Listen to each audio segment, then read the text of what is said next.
जय श्री कृष्णा। राधे राधे। आज अपने सुनेंगे मोक्षदा एकादशी की व्रत कथा। तो सबसे पहले श्री हरि विष्णु के चरणों का ध्यान करते हुए कमेंट बॉक्स में जय हो विष्णु भगवान की, जय हो कृष्ण कन्हैया की अवश्य लिखें और फिर एकाग्र होकर प्रसन्नचित मन से इस कथा को श्रद्धापूर्वक पूरा सुने। बोलो विष्णु भगवान की जय हो, बोलो कृष्ण कन्हैया की जय हो। एक बार अर्जुन ने भगवान श्री कृष्ण से कहा कि आपने उत्पन्ना एकादशी की उत्पत्ति, महात्म्य आदि सुनाकर मुझे धन्य कर दिया है। हे परम पूजनीय भगवान श्री कृष्ण, हे त्रिलोकीनाथ, आप सभी को सुख व मोक्ष देने वाले हैं। मैं आपको बारंबार प्रणाम करता हूँ। हे प्रभु, आप कृपा करने वाले हैं, आप मेरी एक और जिज्ञासा को शांत कीजिए।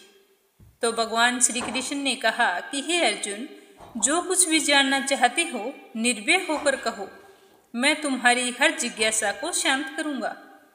तो भगवान श्री कृष्ण की बात सुनकर अर्जुन बोले कि हे प्रभु, यह जो मार्गशीर्ष माह के कृष्ण पक्ष की एकादशी के विषय में आपने बतलाया है, उसे सुनकर मुझे बड़ी ही शांति प्राप्त हुई है। अब आप कृपया करके मार्गशीर्ष माह में आने वाली शुक्ल पक्ष की जो एकादशी है, उसके विषय में भी सब कुछ बताने की कृपा करें। मुझे यह भी बताएं कि उसका नाम क्या है, उस दिन कौन से देवता की पूजा की जाती है और उसकी पूजा की विधि क्या है, और उस दिन व्रत करने से मनुष्य को कौन से फलों की प्राप्ति होती है। हे प्रभु, मेरे इन सभी प्रश्नों का विस्तार सहित उत्तर दीजिए, जिससे मेरी जिज्ञासा दूर हो सके। आपकी अति कृपा होगी। तो अर्जुन की जिज्ञासा सुनकर भगवान श्री कृष्ण बोले कि हे अर्जुन, तुमने बहुत ही श्रेष्ठ प्रश्न किया है, इसीलिए तुम्हारा यश पूरे संसार में फैलेगा। मार्गशीर्ष माह के शुक्ल पक्ष की एकादशी अनेक पापों को नष्ट करने वाली है। संसार में इसे मोक्षदा एकादशी के नाम से जाना जाता है। इस एकादशी के दिन श्री दामोदर भगवान का धूप दीप नैवेद्य आदि से भक्ति पूर्वक पूजन करना चाहिए। हे कुंती पुत्र, इस एकादशी व्रत के प्रभाव से नरक में गए हुए माता पिता एवं पितर आदि को स्वर्ग की प्राप्ति होती है। मैं तुम्हें इस एकादशी से जुड़ी हुई एक पौराणिक कथा सुनाता हूँ, ध्यान पूर्वक सुनना। वेखानस नाम का एक राजा प्राचीन नगर में राज करता था। उसके राज्य में चारों वेदों के ज्ञाता ब्राह्मण रहते थे। राजा अपनी प्रजा का पुत्रवत पालन किया करता था। सारी प्रजा भी अपने राजा से बड़ी ही प्रसन्न रहती थी। इस तरह राजा सर्व सुखी था। एक रात्रि को राजा ने सपने में देखा कि उसके पिताजी नरक की यातनाएं भोग रहे हैं। इस प्रकार का सपना देखकर राजा को बड़ा ही दुख हुआ और वह बुरी तरह से व्याकुल हो गए और बड़ी ही बेचैनी से सुबह होने का इंतजार करने लगे।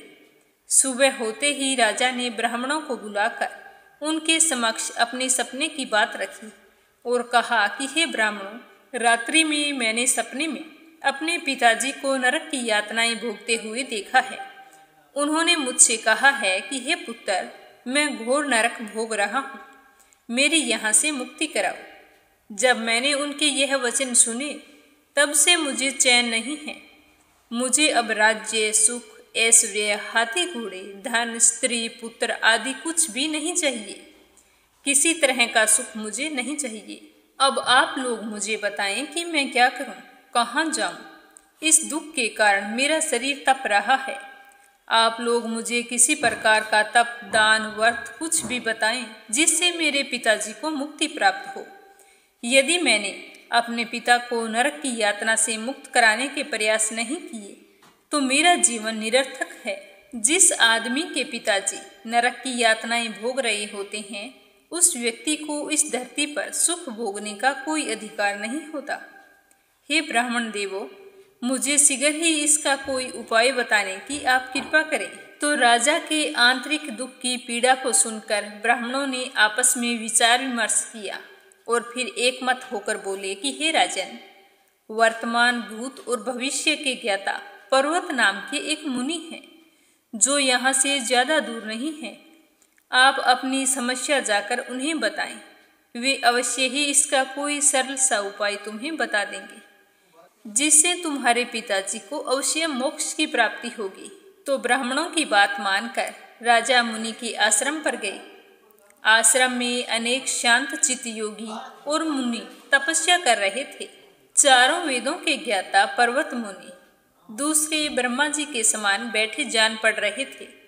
राजा ने उन्हें दंडवत प्रणाम किया और अपना परिचय उन्हें बताया। पर्वत मुनि ने राजा से कुशल क्षेम पूछी। तब राजा ने बताया कि हे मुनिवर, आपकी कृपा से मेरे राज्य में सभी कुशल मंगल हैं, किंतु मेरे समक्ष अचानक एक ऐसी समस्या आ खड़ी हुई है जिसका समाधान मेरे पास नहीं है, जिसकी वजह से मेरा हृदय बड़ा ही अशांत हो रहा है।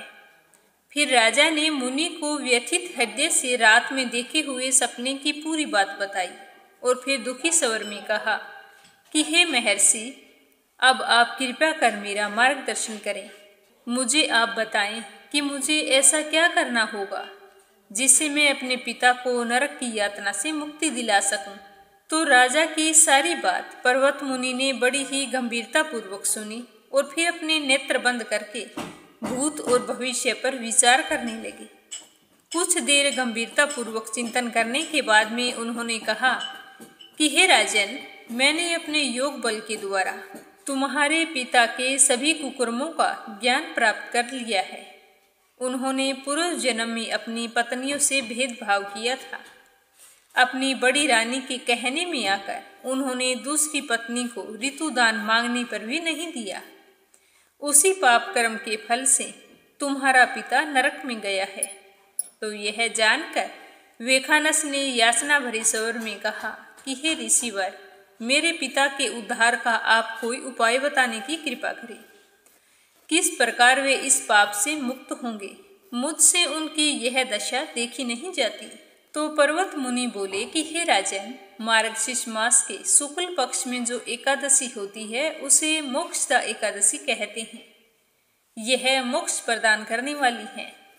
अतः आप इस एकादशी का व्रत रखें और उस व्रत के पुण्य का संकल्प करके अपने पिता को अर्पित कर दें। एकादशी व्रत के पुण्य से अवश्य ही आपके पिता की मुक्ति हो जाएगी।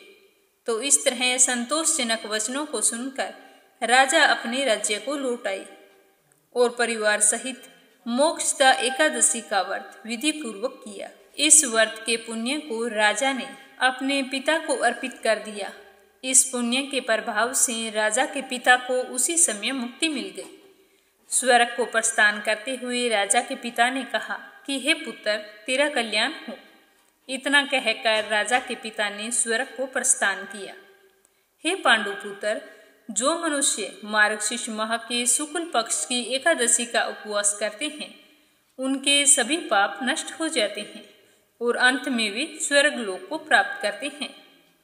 इस उपवास से उत्तम और मोक्ष प्रदान करने वाला कोई दूसरा व्रत नहीं है। इस कथा को सुनने व पढ़ने से अनंत फलों की प्राप्ति होती है। यह उपवास मोक्ष प्रदान करने वाला चिंतामणि के समान है, जिससे उपवास करने वाले की सभी इच्छाएं पूरी होती है। हे अर्जुन, प्रत्येक मनुष्य की प्रबल इच्छा होती है कि वह मोक्ष प्राप्त करे। मोक्ष की इच्छा रखने वालों के लिए मोक्षदा एकादशी का उपवास अति महत्वपूर्ण है।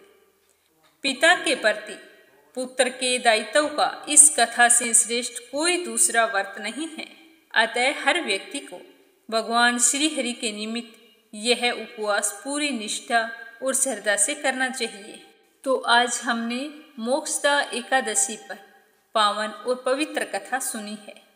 यह पिता के प्रति भक्ति और दूसरों के लिए पुण्य अर्पित करने वाली श्रेष्ठ और पवित्र कथा है।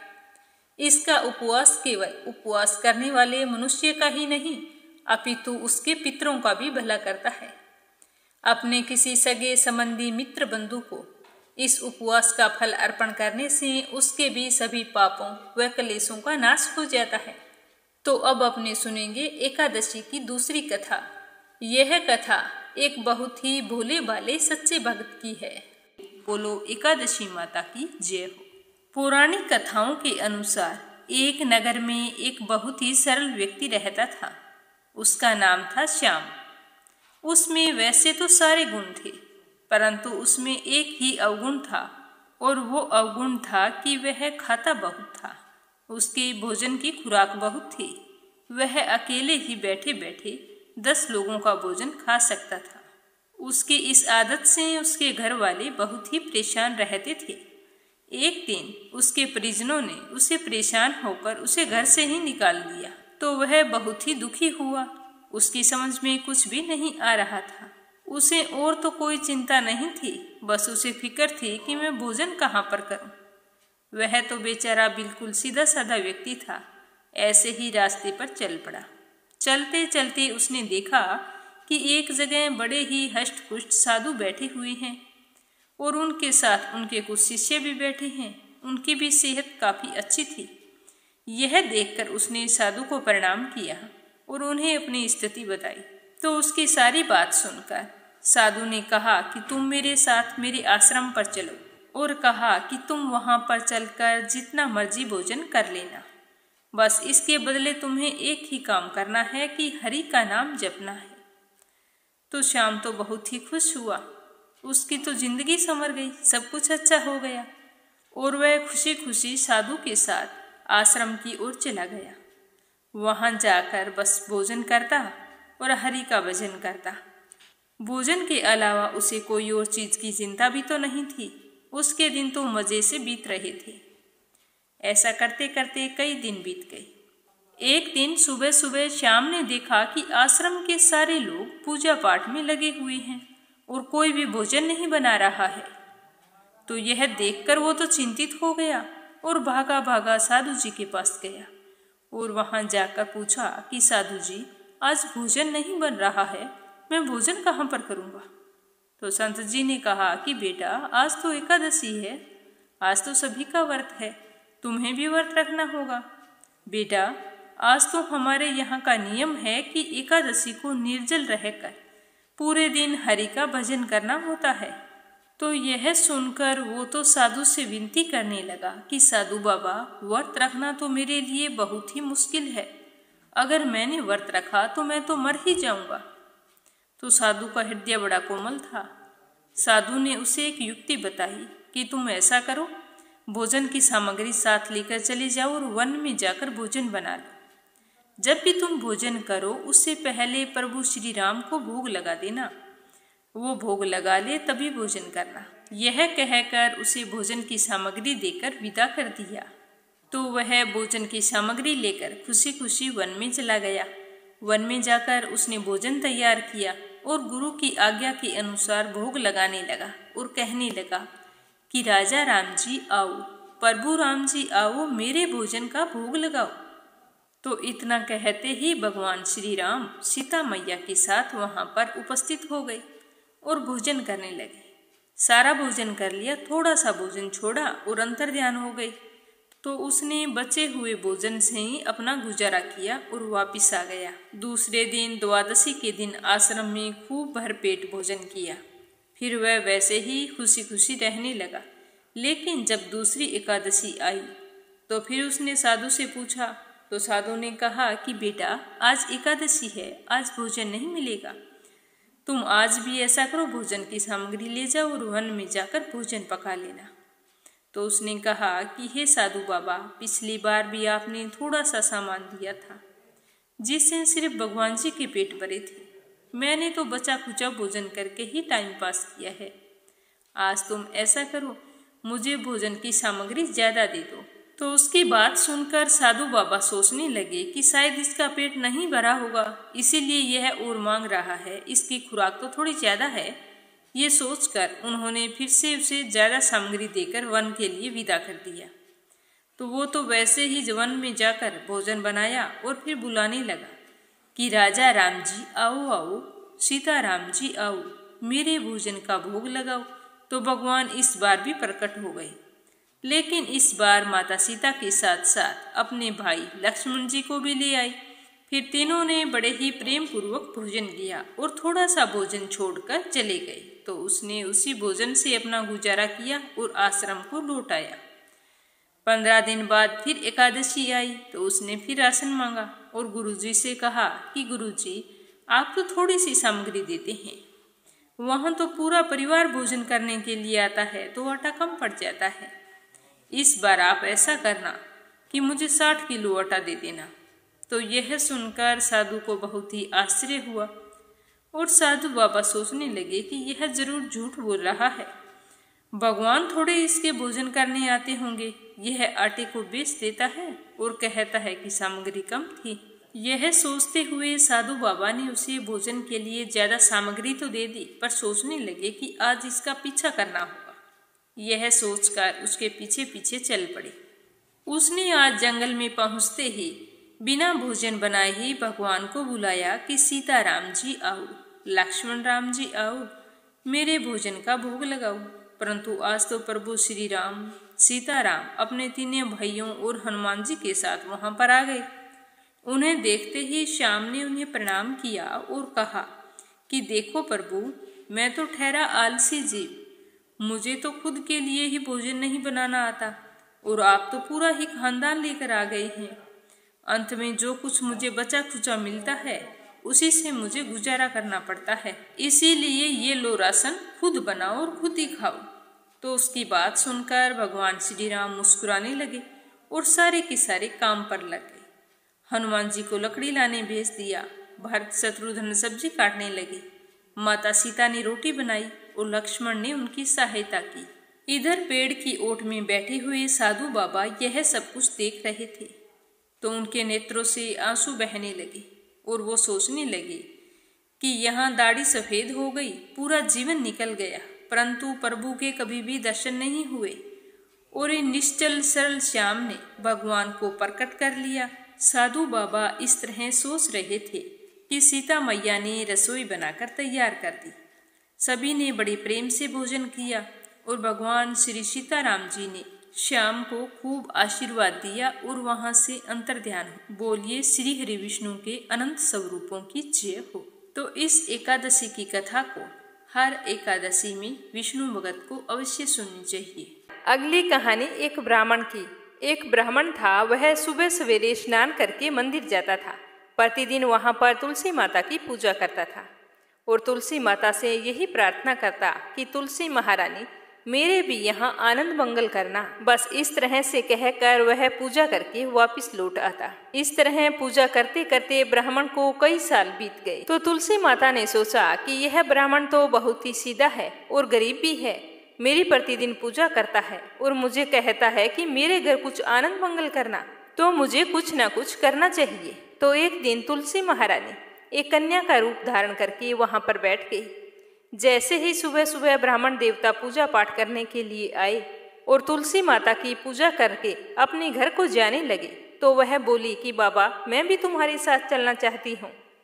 तो ब्राह्मण ने सोचा कि 6 लड़कियां तो मेरे पहले से हैं और 7 लड़कियों का मैं पालन पोषण कैसे करूँगा, लड़कियों की शादी कैसे कराऊंगा, मेरे पास तो कुछ भी नहीं है। यह सोचकर उसने उस लड़की से कुछ नहीं कहा और चुपचाप अपने घर लौट आया। दूसरे दिन जब ब्राह्मण फिर से मंदिर गया तो वह कन्या वहीं पर बैठी हुई मिली और ब्राह्मण पूजा करके आने लगा। तो वह बोली कि बाबा, मैं भी आपके साथ चलूं। तो वह ब्राह्मण कुछ भी नहीं बोला और सीधा अपने घर आ गया। लेकिन मन ही मन सोच सोच कर वह दुखी रहने लगा। चिंता के कारण उसका खाना पीना बिल्कुल ही कम हो गया। तो एक दिन उसकी पत्नी ने कहा कि स्वामी, क्या बात है, आजकल बहुत दुखी दुखी दिखाई देते हो, क्या सोचते रहते हो। तो वह ब्राह्मण अपनी पत्नी से बोला कि मैं मंदिर जाता हूँ तो वहाँ पर एक छोटी सी सुंदर सी कन्या बैठी है और वो कहती है कि बाबा, मैं भी आपके साथ चलूँ। तो मैं उसे क्या जवाब दूँ, मेरे पास तो कुछ भी नहीं है। तुम्हें तो पता है कि हम कितने गरीब हैं, 6 बेटियों का पालन पोषण तो हमसे होता नहीं है, तो 7वीं का कहाँ से करेंगे। मैं तो यही सोच सोच कर बहुत ही दुखी रहता हूँ कि उसे क्या जवाब दूं। अब तो मेरा मंदिर जाने से भी जी घबराता है। तो ब्राह्मण की बात सुनकर उसकी पत्नी बोली कि अरे, इसमें परेशान होने की क्या बात है, आ रही है तो आने दो। कल जब तुम मंदिर जाओ तो उस लड़की को अपने साथ ले आना, वो भी तो हमारी बेटी है। तो ब्राह्मण बोला कि भाग्यवान, हमें 6 बेटियों की शादी करनी है, तो 7वीं की शादी कहाँ से करवाएंगे। हम इतने गरीब हैं, हमारे पास खाने के लिए अनाज नहीं है, तो शादी कैसे करवाएंगे। तो ब्राह्मणी ने कहा कि ये कोई बात नहीं हुई, जब हम अपनी 6 बेटियों की शादी करवाएंगे तो वहीं 7वीं की भी करवा देंगे। अगर उसने हमारे घर जन्म लिया होता तो क्या हम उसे घर से निकाल देते? तुम मेरी बात मानो और कल उसे अपने साथ ले आना, मैं इंतजार कर रही हूँ। तो दूसरे दिन सुबह सवेरे स्नान करके जब ब्राह्मण मंदिर को गया और पूजा पाठ करके लौटने लगा तो उस कन्या ने कहा कि बाबा, मैं आपके साथ चलूं? तो ब्राह्मण बोला कि हाँ बेटा चल।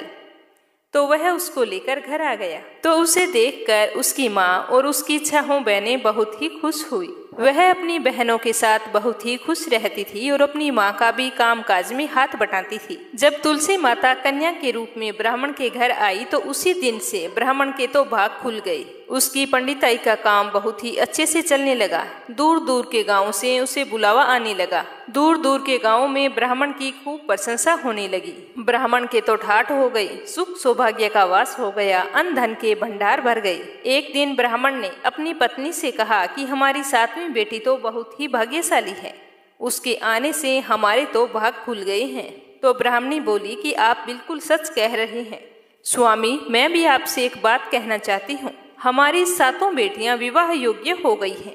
अच्छे से घर वर तलाश करके उनकी शादी कर दीजिए। तो ब्राह्मण ने कहा कि यह तो तुम बिल्कुल ठीक कह रही हो।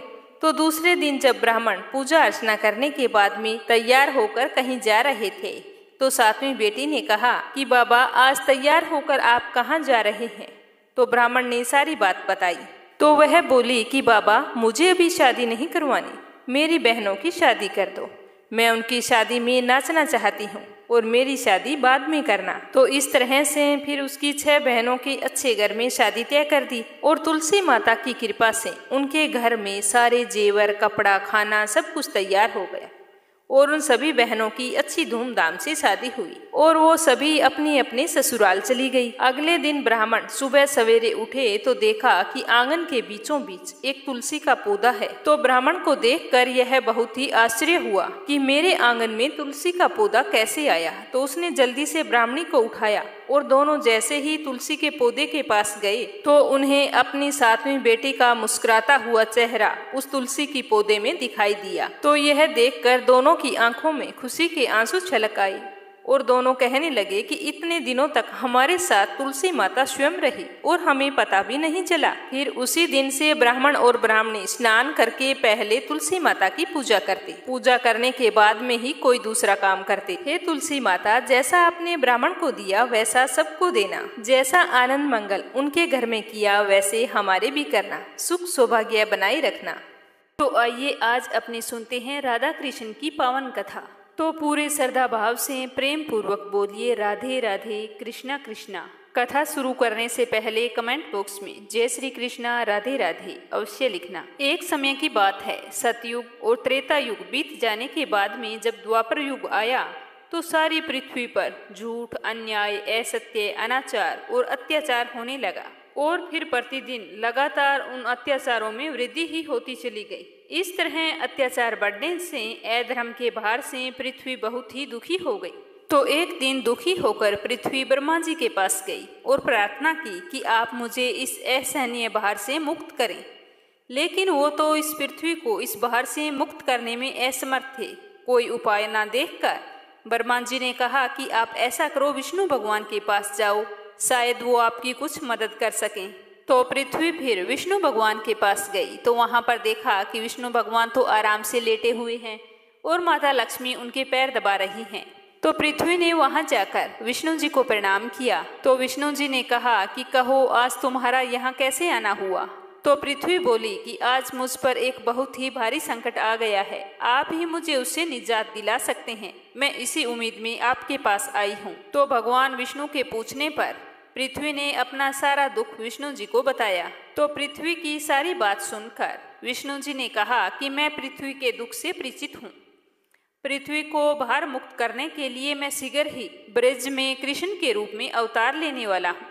मैं वासुदेव की पत्नी देवकी के गर्भ से जन्म लूंगा और मैं लक्ष्मी के बिना और लक्ष्मी मेरे बिना नहीं रह सकती। इसीलिए लक्ष्मी जी राधा के रूप में बरसाने में वृषभानु गोप के घर में जन्म लेगी और उसके बाद ही मैं पृथ्वी को इस भार से मुक्ति दिलाने का प्रयास करूंगा, क्योंकि एक एक पापी का वध करना तो बहुत ही कठिन है। इसीलिए मैं ऐसा कोई उपाय करूंगा कि संसार के सारे पापी आपस में ही लड़ भिड़ कर पृथ्वी को बहारहीन बना देंगे। आप निश्चित होकर जाइए। और फिर पृथ्वी लोक पर एक दिन और कृष्ण गोकुल में नंद गोप पत्नी यशोदा की गोद में पलने लगे। और उसी समय लक्ष्मी जी ने बरसाने के वर्ष भानु गोप की पत्नी के गर्भ से जन्म लिया, जिसका नाम माता पिता ने बड़े ही चाव से राधा रख दिया। दो अलग अलग गांवों में रहते हुए भी राधा और कृष्ण बचपन से ही एक दूसरे को चाहने लगे थे। जब कृष्ण कन्हैया गौओं को लेकर वन में जाया करते थे तो वहां पर कृष्ण कन्हैया की मुलाकात राधा से हो जाया करती थी। इस तरह दोनों बड़े हो गए। जब दोनों बड़े हो गए तो रात की बेला में श्री कृष्ण अपनी बांसुरी की स्वरों द्वारा प्रियतमा राधा को पुकारते थे और राधा अपनी सहेलियों गोप बालाओं के साथ श्री कृष्ण के पास पहुंच जाती थी। राधा और कृष्ण का यह प्रेम दो किशोर लड़के लड़की का प्रेम था, जो थोड़े ही समय में पूरे ब्रज में चर्चित हो गया। नंद बाबा और यशोदा ने चाहा कि श्री कृष्ण का विवाह राधा के साथ कर दिया जाए। उधर बरसाने में भी वृषभानु और उसकी पत्नी कलावती की भी यही इच्छा थी, तो उन्होंने शुभ दिन देखकर राधा और कृष्ण की सगाई कर दी। जिस दिन उन दोनों की सगाई हुई तो पूरे प्रदेश में बहुत ही खुशियां मनाई गई। सगाई के बाद भी राधा और कृष्ण दोनों अक्सर एक दूसरे से मिलने आया करते थे, लेकिन उन दोनों का विवाह नहीं हो पाया, क्योंकि कंस के आदेश पर अक्रूर कृष्ण को बुलाने के लिए मथुरा से वृंदावन पहुंच गए। अत्याचारी कंस तथा राक्षसी स्वभाव वाले उसके अनुचरों का वध करने के लिए कृष्ण को बलराम के साथ वृंदावन छोड़कर मथुरा जाना पड़ा। और मथुरा में कंस आदि का वध करने के बाद मथुरा राज्य की सुरक्षा के उत्तरदायित्व ने कृष्ण जी को इतना उलझा दिया कि वो चाहकर भी वृंदावन नहीं जा सकते। जिस दिन कंस का वध हुआ था उसी दिन से कंस के ससुर जरासंध श्री कृष्ण से दुश्मनी का भाव रखने लगे थे। और एक दिन कंस के वध का बदला लेने के लिए जरासंध ने अपनी विशाल सेना के साथ मथुरा को चारों ओर से घेर लिया, लेकिन कृष्ण और बलराम ने अपने पराक्रम से जरासंध और उसकी विशाल सेना को पीठ दिखाकर भागने के लिए मजबूर कर दिया। लेकिन जरासंध पराजित होकर भी शांत नहीं बैठा। उसने कई बार मथुरा पर आक्रमण किए।